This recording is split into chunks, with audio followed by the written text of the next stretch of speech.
Eu não sei exatamente como... Eu vou contar rapidinho essa história. Eu não sei... É claro que a gente não sabe, né? Dá pra gente fazer um otimismo retrospectivo, de dizer que, na verdade, sempre foi essa a ideia. Mas não, né?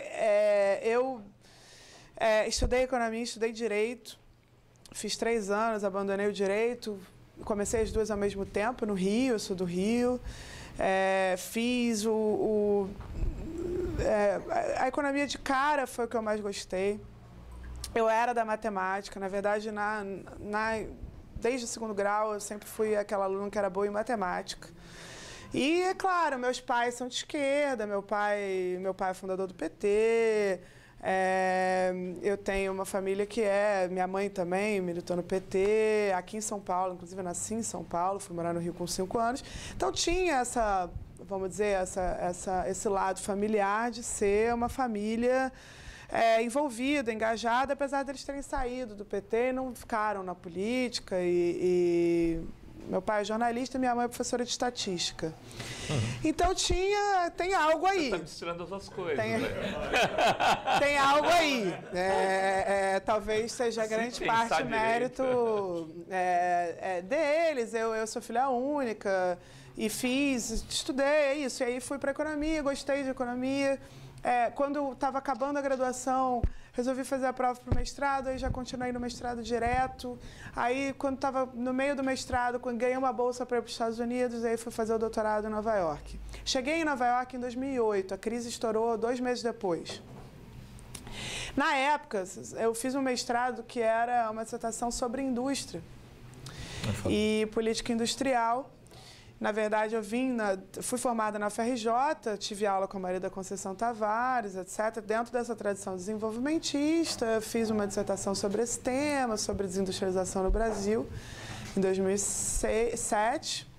E aí, quando fui para os Estados Unidos em 2008, cheguei lá com um projeto para continuar trabalhando nessa área de desenvolvimento da indústria, etc. A crise estourou.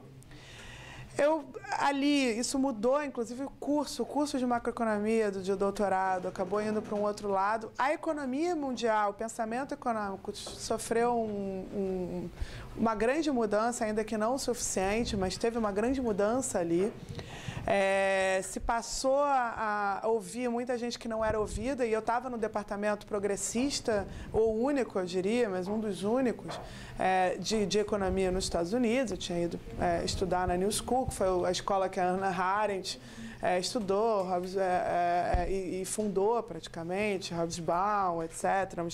Uma escola que atrai muita gente progressista, vamos dizer, no mundo, mas que tem alto nível técnico e ao mesmo tempo eu aprendi muita coisa, teoria econômica, inclusive dominante, do mainstream, de alto nível, vamos dizer, na pesquisa, etc. Ao mesmo tempo que a crise estava rolando, eu fui trabalhar com um orientador, que na verdade foi o orientador do Nelson Barbosa também, e de vários economistas brasileiros, porque ele dava aula no MIT nos anos 80, de macroeconomia para país emergente, etc. Era um cara focado nisso, que já se aposentou, o Lance Taylor. Trabalhou com Baixa, com muita gente que foi Pércio Arida. Tem livro e texto com o Pércio Arida, inclusive, porque na época essa turma mudou de lado, né? Não era assim antes. E aí tive essa chance assim, de trabalhar na macro, e aí fiz uma tese sobre política fiscal, crescimento econômico e distribuição de renda. E passei a pesquisar essas coisas. Cheguei no Brasil em 2012 para dar aula na GV.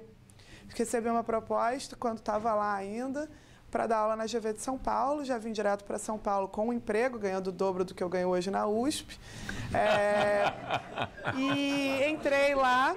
E daí, assim, o ambiente não gostei muito, eu me senti um pouco presa. Fora que aí, 2012, era bem esse período, aí logo veio 2013, então o clima político já estava um pouco complicado. Eu, então, passei a dar umas entrevistas e eu já sentia que aquilo não era exatamente bem aceito dentro do departamento. Resolvi prestar o concurso para uma universidade pública. Eu prestei para a UFRJ e para a FEA USP, passei nos dois. Tive uma decisão que foi ficar em São Paulo.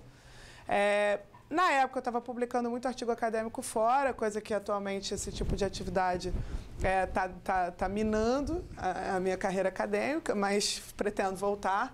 Mas o fato é que eu estava publicando muito bem fora e hoje em dia esse produtivismo acadêmico deu valor para isso, por isso que eu passei nesse concurso também para a FEA, que é um ambiente que tampouco é muito fácil. Então, eu não sou a única, mas tem muito pouca gente ali pensando de outra maneira. E aí, quando eu entrei na FEA em 2015, recebi o convite da Folha, que caiu muito de paraquedas. Um cara que escrevia no meu lugar, que é o Marcelo Mitterhoff, escreveu durante muito tempo, às quintas-feiras, na Folha, no Caderno Mercado. É um economista ligado ao PT, do BNDES, etc., que também é progressista. Indicou algumas pessoas como possíveis substitutos. Eu não era próxima, mas ele me colocou lá na lista, tinha lido alguma coisa minha. Fui num café, ele falou, não, escreve um texto, escrevi um texto, gostou do texto, pedi outro texto. Quando eu vi, ele tinha me oferecido uma coluna semanal, e isso era 2015, no momento da crise, que a crise estourou no Brasil, e que o ajuste fiscal começou no Brasil. Eu tinha feito uma tese de doutorado sobre ajuste fiscal, e já estava num debate, vamos dizer, lá fora, na austeridade da periferia europeia, com amigos em todos esses países. Então, assim, claro, eu estava nesse lugar no momento que essa política estava sendo implementada e eu tinha estudado essa política, tinha um monte de gente trabalhando com isso, etc.